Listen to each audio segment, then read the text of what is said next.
اور وہ عورتیں بھی تم پر حرام ہیں جو کسی دوسرے کے نکاح میں ہوں، یعنی محصنات، البتہ ایسی عورتیں اس سے مستثنی ہیں جو جنگ میں تمہارے ہاتھ آئیں۔ یہ اللہ کا قانون ہے جس کی پابندی تم پر لازم کر دی گئی ہے۔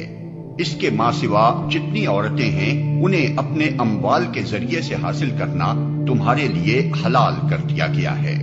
بشرطے کہ حصار نکاح میں ان کو محفوظ کرو، نہ یہ کہ آزاد شہوت رانی کرنے لگو۔ پھر جو ازدواجی زندگی کا لطف تم ان سے اٹھاؤ اس کے بدلے ان کے مہر بطور فرض کے ادا کرو، البتہ مہر کی قرارداد ہو جانے کے بعد آپس کی رضامندی سے تمہارے درمیان اگر کوئی سمجھوتا ہو جائے تو اس میں کوئی حرج نہیں، اللہ علیم اور دانا ہے۔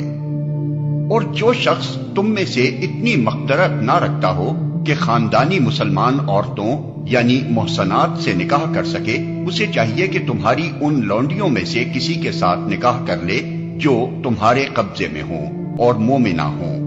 اللہ تمہارے ایمانوں کا حال خوب جانتا ہے، تم سب ایک ہی گروہ کے لوگ ہو،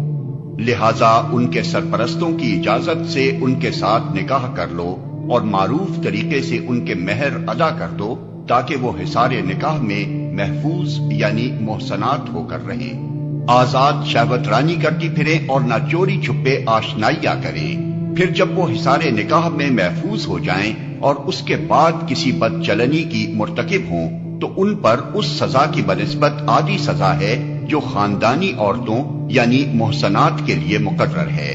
یہ سہولت تم میں سے ان لوگوں کے لیے پیدا کی گئی ہے جن کو شادی نہ کرنے سے بندے تقوی کے ٹوٹ جانے کا اندیشہ ہو، لیکن اگر تم صبر کرو تو یہ تمہارے لیے بہتر ہے، اور اللہ بخشنے والا اور رحم فرمانے والا ہے۔ اللہ چاہتا ہے کہ تم پر ان طریقوں کو واضح کرے اور انہی طریقوں پر تمہیں چلائے جن کی پیروی تم سے پہلے گزرے ہوئے صلحاء کرتے تھے۔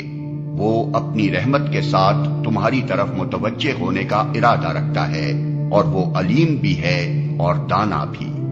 ہاں، اللہ تو تم پر رحمت کے ساتھ توجہ کرنا چاہتا ہے، مگر جو لوگ خود اپنی خواہشات نفس کی پیروی کر رہے ہیں وہ چاہتے ہیں کہ تم راہ راست سے ہٹ کر دور نکل جاؤ۔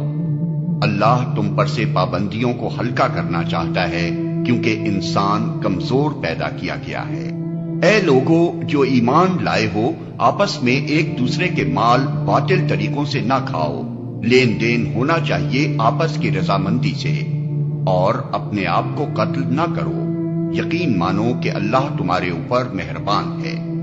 جو شخص ظلم و زیادتی کے ساتھ ایسا کرے گا اس کو ہم ضرور آگ میں جھونکیں گے، اور یہ اللہ کے لیے کوئی مشکل کام نہیں ہے۔ اگر تم ان بڑے بڑے گناہوں سے پرہیز کرتے رہو جن سے تمہیں منع کیا جا رہا ہے تو تمہاری چھوٹی موٹی برائیوں کو ہم تمہارے حساب سے ساقط کر دیں گے اور تم کو عزت کی جگہ داخل کریں گے۔